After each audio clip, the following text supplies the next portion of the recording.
All right, bro, have a good night. Or not. Why you can't make friends is a question I've been asking myself for the past 4 years, but this year I finally found some answers. And yes, one of those reasons was the fact that I was too boring, but we'll talk about that later. Today we'll discuss how I managed to find like-minded friends, how I got those people to like me, and how I plan to meet new like-minded people in the future. So first, I'd like to talk about one of the biggest problems that held me back from getting new friends. Like many people for years, I thought that the problem was that nobody else was like me. I would constantly tell myself and my girlfriend that I just can't meet anybody because no one else is like me. No one else thinks the same. While that is true, it is the only thing holding you back from getting friends if you believe that. And I'd like to confront you on something. If I was talking to myself from the past, I would ask them, what would you do with someone who thought exactly like you? You do exactly what you do now. I mean, there would be no difference. The reason why you have friends is because those friends are different. They bring a new perspective and they help you out with the problems that you currently cannot solve. And if you want someone exactly like yourself, then you're disrespecting everyone else in the world because you think you're top dog. And if you think you're top dog, then why aren't you a billionaire by now? So this is the first mindset that I had to change.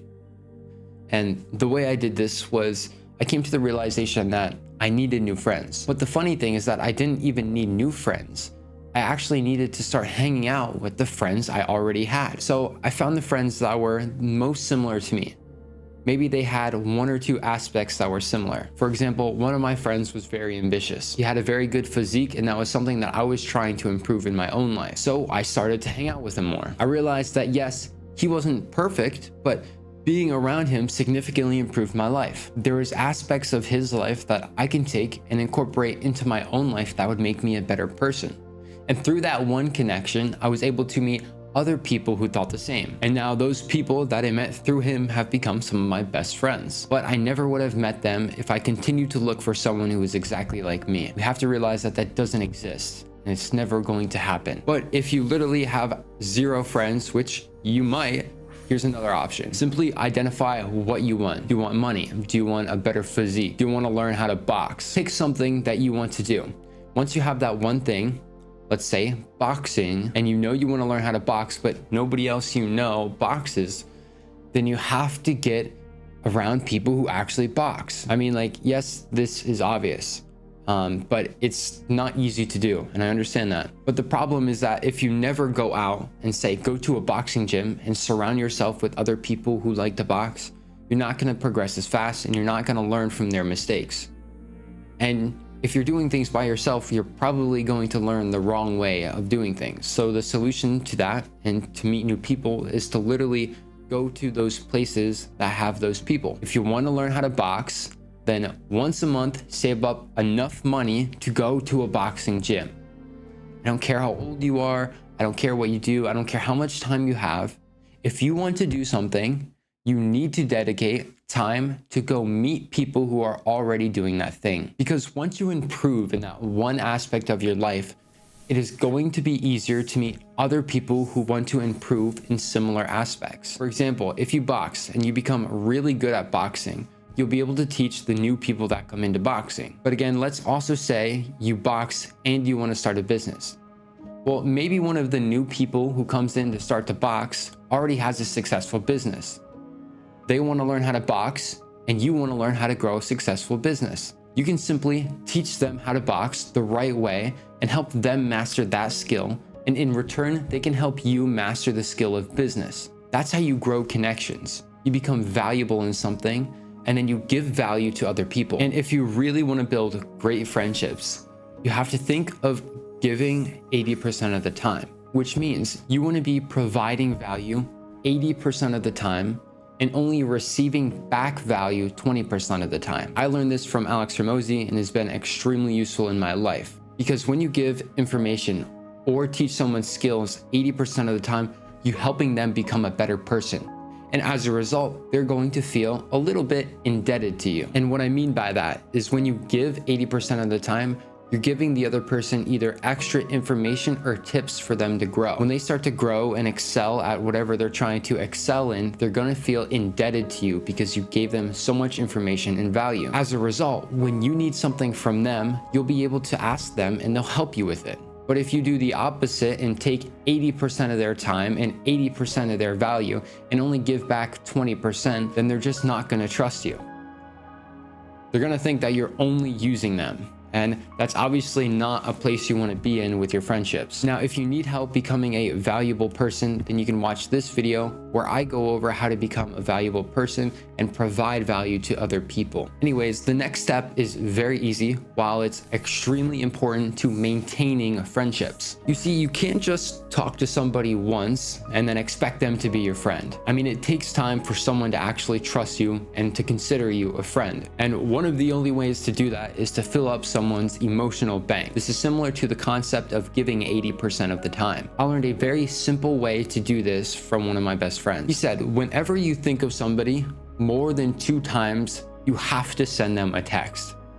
It could be a genuine text saying, hey, how are you doing? Or hey, I hope you're doing well. Pretty much just sending a genuine text telling them that you think about them. This way, when they're maybe lying on their deathbed, you don't say, oh, I thought about you a lot, but I never called you. And that is a hard truth and a hard reality to come to. But think of the future. Would you rather actually talk to someone now or tell them that you wanted to talk to them but never did? When you have these random thoughts, it's basically like an intermittent reward to that person. You're telling them that you're thinking of them, which is going to make them feel good. It's going to make them feel important, and ultimately it's going to make them trust you more and build a better bond. Now, the next step is also very simple, but yet sometimes is hard to do. Simply don't be an asshole. I was talking to one of my friends last week, and we discussed the importance of telling people about our beliefs.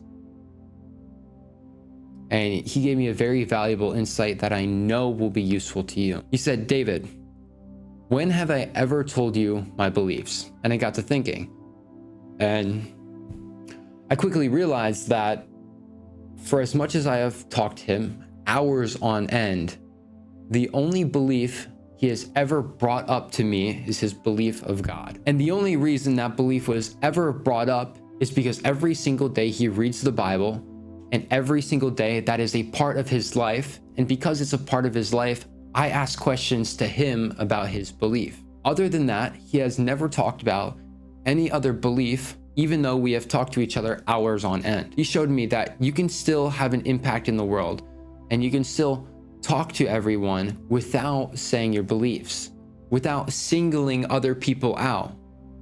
Because the fact is, in today's world, if you talk about your beliefs to everyone, then people are going to get mad at you.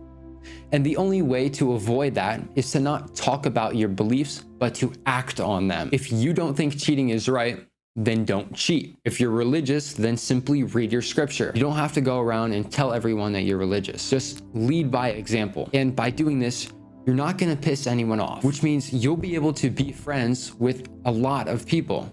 And because you're friends with a lot of people, you're going to be able to pick and choose the people you claim to be your best friends. Your best friends are most likely going to be the people who have your most similar morals, or people who you just align with the most. But that doesn't mean you can't be friends with other people who don't have the same beliefs. They're just not going to be in your inner circle. So that's a simple way on how not to be an asshole. And then one of the biggest problems that I had to overcome before meeting new friends was to understand that I was simply boring. Because I would work 100% of the time, I didn't do anything that I actually wanted to do. I didn't pursue any of the hobbies that I knew I would have loved to pursue. So I didn't really have much to talk about.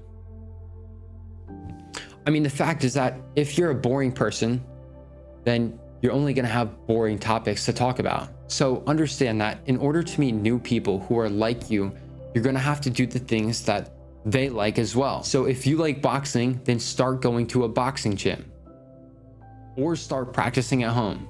And then if you like jujitsu, do the same thing. Go to a jujitsu gym. And your hobby can be absolutely anything. You could be a photographer like Kevin O'Leary. Like, you have no idea what other people are interested in, especially if you don't have any hobbies. So once you build hobbies, you'll be more interesting to other people. You have more topics to talk with them about, and you'll be able to help them more because you actually like that hobby, and then you become a valuable person within that hobby, and then you can teach them how to be better in that hobby, which will then grow your relationship. Anyways, I hope this helps you guys out. I hope you have an amazing time trying to find new friends. It's hard, it's a long process, but I wish you luck.